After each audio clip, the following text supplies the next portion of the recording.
I'm Hannah Halley, and today on Icons of Influence, we're exploring a figure who's nothing if not controversial, and whose influence has morphed many times over.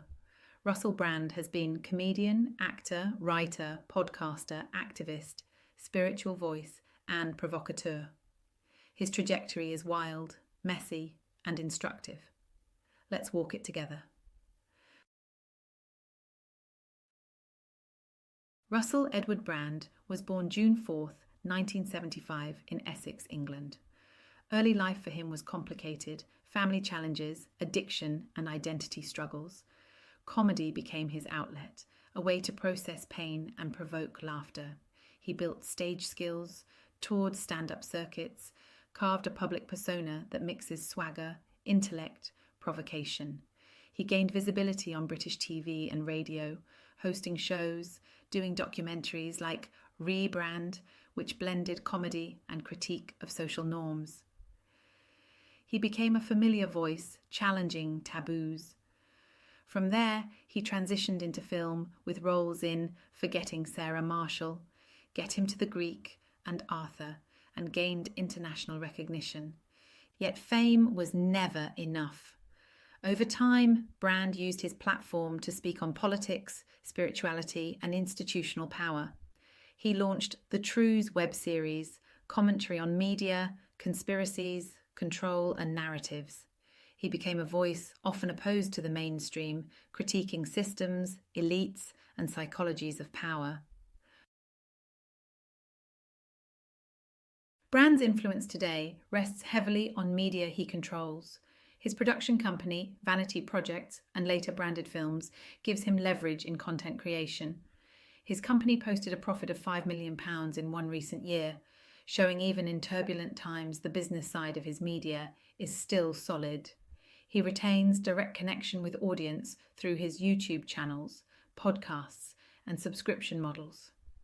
The Guardian reports that his current online media empire is far smaller than at his peak fame, but still profitable, largely because he reaches loyal followers directly.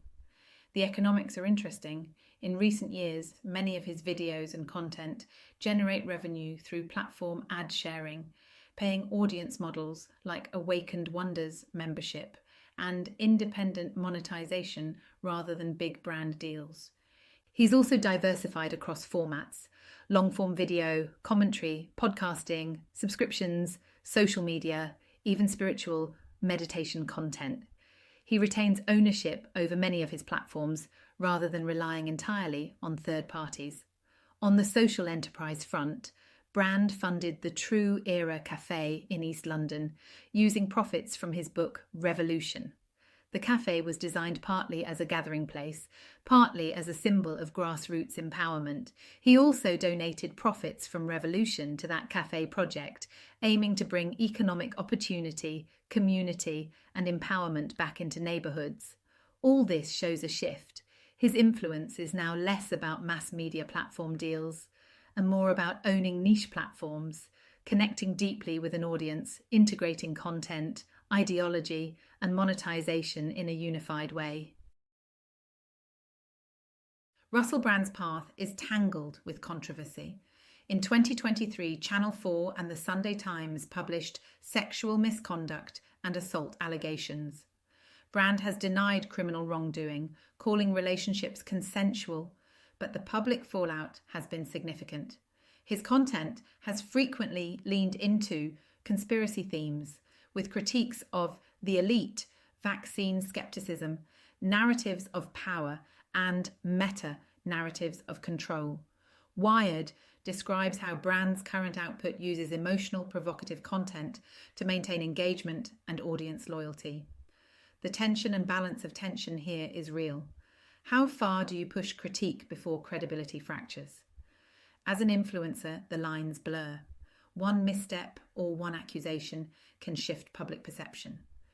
Brand's strategy is to remain at the edges, where controversy and attention coincide. This kind of influence is volatile. It depends on narrative control, audience loyalty, and platform stability.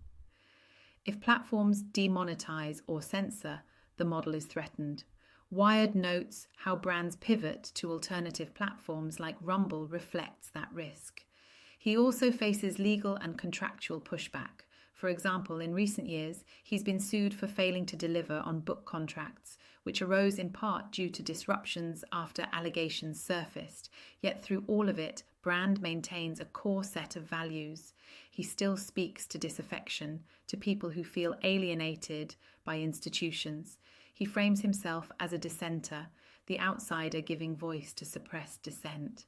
That positioning gives him power and risk. From Russell Brand's journey, we can derive lessons, both positive, cautionary, and provocative.